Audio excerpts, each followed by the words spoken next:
Sithi-ke ikhaya ethi Vuma FM, mind your own business. Ngiyacela abaleli begijime on our Facebook page.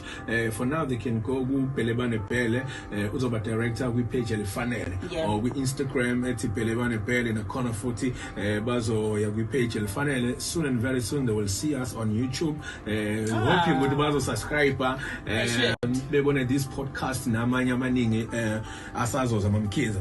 But for now sinensizwa la uSiphamandla, a very powerful young man. Nomfundi kubalekile siqonda ukuthi sesiphila kusiphi isikhathi sama online businesses, isikhathi sa networker.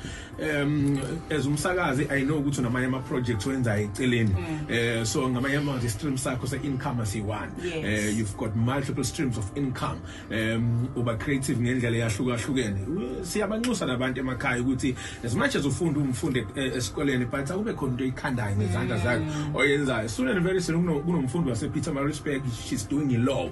Kodwa mekaphuma nomfundo I mean Snake mekaphuma esikoleni uya straight etafuleni lakhe. Can you imagine umuntu omusha semncane but uyitafula udayisa ama fruit yonke lonto wenzani uyafunda kodwa khona imali engenayo.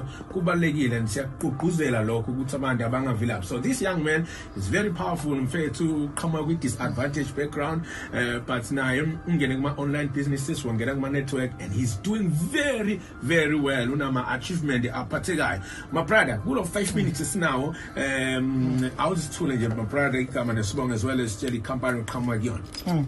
Ngibingelela ababili abalaleli emakhaya, ngibingelele bawithi soMamkhize studio. Yes Mr. Pelebane, it's nice to see you again. Mamkhize madoda. Yes, ngajabula ukuba khona la namhlanje sikuvuma FM. Isigama lami nguSiphamandla wadlamini isibongo. Ngwe business bangibiza ngo Mr Cash. Angisayena ku Mr Cash bawethu. Sengu Global Cash manje. Sengiyangazi naseJerman. Yes, of course before